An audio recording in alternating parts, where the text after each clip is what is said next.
Beijing के great hall of the people में America और चाइना के बीच हुई हाई स्टेक्स मीटिंग ने अचानक दुनिया का ध्यान खींच लिया।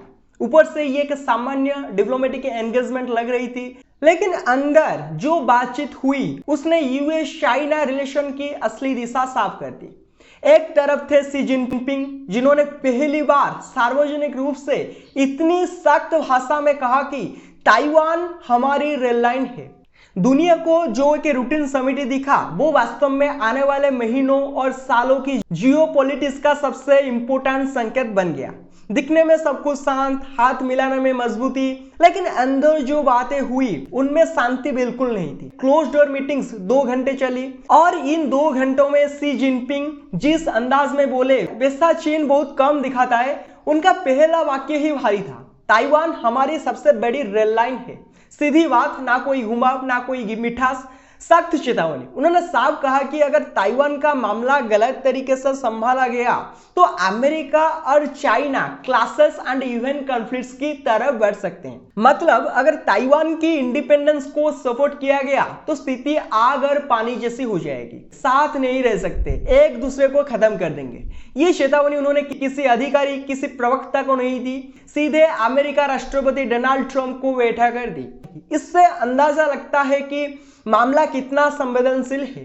ताइवान कोई छोटा सा द्वीप नहीं है, ये के सिंबल है, चीन की राष्ट्रीय पहचान का मुद्दा, अमेरिका की एशिया रणनीति का केंद्र। और इसी बीच अमेरिका $11 बिलियन के आर्म्स पैकेज की तैयारी कर रहा है। यहीं से कहानी बिगड़ती है। दूसरी तरफ डोनाल्ड ट्रंप का टोन पूरी तरह अलग था। शी जिनपिंग की चेतावनी कड़क थी, पर ट्रंप अपनी ही दुनिया में थे, हंसते हुए, हाथ हिलाते हुए और शी को बार बार फ्रेंड कहते हुए। उन्होंने शी को great leader, strong president, friend जैसे शब्दों से नवाजा। ट्रंप ट्रेड की बातें कर रहे थे, इकोनॉमी की अपॉर्चुनिटी की बातें, लेकिन शी जिनपिंग की आंखों में सिर्फ एक लिखा था, ताइवान इज नॉट नेगोटिएबल। सबसे दिलचस्प बात, ट्रंप ने ताइवान वाली वार्निंग का एक भी सीधा जवाब नहीं दिया।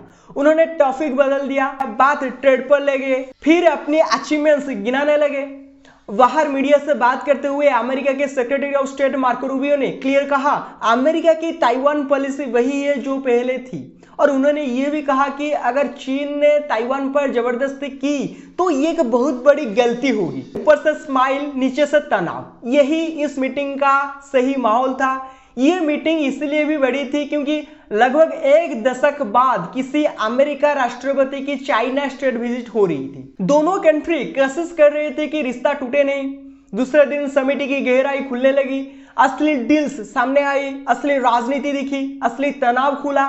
ये सिर्फ हाथ मिलाने का शो नहीं था, ये के नए दौर की शुरुआत थी, जहां दोनों देश जानते हैं कि सीधी जंग कोई नहीं चाहता, लेकिन कोई अपने स्ट्रैटेजिक कार्ड्स छोड़ने को भी तैयार नहीं। सबसे अजीब और मजेदार चीज मार्को रूबियो का मामला था। वो चीन द्वारा आधिकारिक रूप से बैन है, मतलब वो चीन की धरती पर कदम नहीं रख सकते, लेकिन वो बेइजिंग में थे, शी जिनपिंग से हाथ मिला रहे थे। कैसे? चीन ने एक अलग ट्रिक खेला। उन्होंने रूबियो के नाम को चाइनीज भाषा में लिखने का तरीका बदल दिया।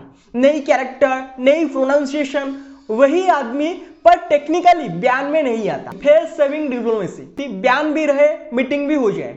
डिप्लोमेसी कभी सीधी नहीं होती, कभी कभी स्पेलिंग बदलने से मीनिंग बदल जाता है। फिर आया ईरान का मुद्दा। मिडिल ईस्ट में तनाव बढ़ रहा है, ईरान में यूज जैसी स्थिति, ऑयल सप्लाई खतरे में, और चीन दुनिया का सबसे बड़ा ईरानियन ऑयल इंपोर्टर। अमेरिका के लिए ये लेवरेज भी है और टेंशन भी। ट्रंप ने दावा किया कि शी ने उन्हें स्ट्रॉन्ग प्रॉमिस दिया है कि चीन ईरान को मिलिट्री इक्विपमेंट नहीं देगा। ये कितना सच है कहना मुश्किल है, लेकिन ट्रंप इसे बड़ी जीत की तरह पेश कर रहे थे। शी ने कहा कि चीन अब ज्यादा यूएस क्रूड ऑयल खरीदेगा, यानी एनर्जी पर थोड़ा अमेरिका की तरफ झुका। दोनों ने माना कि स्ट्रेट ऑफ हॉर्मुज खुला रहना चाहिए, वरना पूरी दुनिया में एनर्जी क्राइसिस हो सकता है। शी ने मीडिएशन ऑफर भी दिया, मिडिल ईस्ट शिपिंग को सुरक्षित रखने की कोशिश वो खुद करेंगे। तेल रुकता है तो दुनिया रुकती है, और चीन और अमेरिका दोनों ये नहीं होने देना चाहते। ट्रेड फ्रंट पर कई घोषणाएं हुई, कई अनाउंसमेंट हुई, कुछ सच्ची थी, कुछ आधी, कुछ पॉलिटिकल ड्रामा। ट्रंप ने कहा कि चीन 200 बोइंग प्लेन्स खरीदेगा। सुनने में बड़ा लगता है, पर मार्केट्स ने इसे उतना बड़ा नहीं माना। बोइंग की शेयर थोड़ा गिर भी गए क्योंकि वो इससे भी बड़ा ऑर्डर एक्सपेक्ट कर रहे थे। अमेरिका प्रशासन 2 ने बड़स बना रहा है, एक ट्रेड डिस्प्यूट सॉल्व के लिए, दूसरा चाइनीज इन्वेस्टमेंट स्क्रीन करने के लिए, ताकि छोटे से फ्रिक्शन बड़े ट्रेड वॉर में ना बदल जाए। शी जिनपिंग ने पिछले 10 इयर्स की ट्रम्प शी मीटिंग की मॉन्टेज चलवाई, पुरानी फुटेज, पुरानी स्माइल। ट्रम्प को फर्क पड़ता है कि कौन उन्हें अच्छे से पेश कर रहा है। चाइनीज मिलिट्री बैंड ने YMCA बजाया, मतलब ट्रम्प रैलीज के आइकॉनिक थीम, यानी चीन ये दिखाना चाहता था we know what make you smile, we know how to handle you, we know how to flatter you.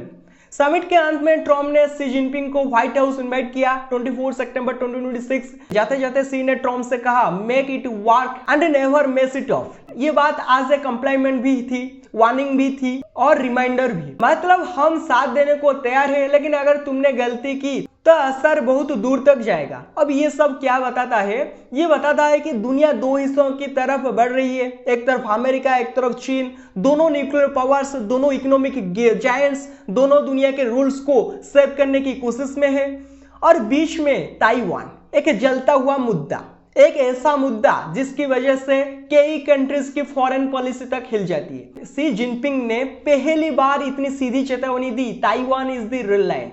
Trump ने पहली बार पब्लिक में ताइवान का नाम अवॉइड किया। शी की कहानी साफ है, ताइवान हमारा है, कोई इसमें दखल नहीं देगा। ट्रम्प की कहानी भी साफ है, चाइना को खुश भी रखना है, ताइवान को सपोर्ट भी करना है और दुनिया को दिखाना भी है कि हम कंट्रोल में है। ये दोनों नैरेटिव्स टकराएंगे और ये टकराव फ्यूचर जियोपॉलिटिक्स का सबसे बड़ा चैप्टर बन सकता है। ताइवान विंडो स्टोरी है, असल टेंशन पैसिफिक में है। अमेरिका अपनी मिलिट्री प्रेजेंस बढ़ा रहा है, चीन अपनी नावी और बेसेस बढ़ा रहा है। अमेरिका चाहता है कि इंडो पैसिफिक डेमोक्रेटिक अलाइनमेंट रहे, चाइना चाहता है कि उसका इंफ्लुएंस डोमिनेंट बने। जंग कोई नहीं चाहता, लेकिन डोमिनेंस हर कोई चाहता है। और इसी टॉग ऑफ वार का नाम है यूएस चाइना रिलेशनशिप। एक छोटी गलती, एक गलत सिग्नल, एक गलत बयान और पूरी डिप्लोमेसी नई कोल्ड वॉर में बदल सकती है। ये समिति उसी डायरेक्शन का एक बड़ा मार्कर है, एक फ्राजाइल रिश्ता जो दिखावे में स्वीट है, अंदर से स्टील जैसा हार्ड और नीचे से नदी जैसा अस्थिर। दोनों जानते हैं we need each other, don't trust each other. यही इस कहानी का असली सार है। इस वीडियो को यही पे एंड करते हैं। वीडियो पसंद आए तो वीडियो को लाइक कीजिए, शेयर कीजिए, चैनल को सब्सक्राइब कीजिए। Thank you, have a good day. मिलते हैं नेक्स्ट वीडियो में।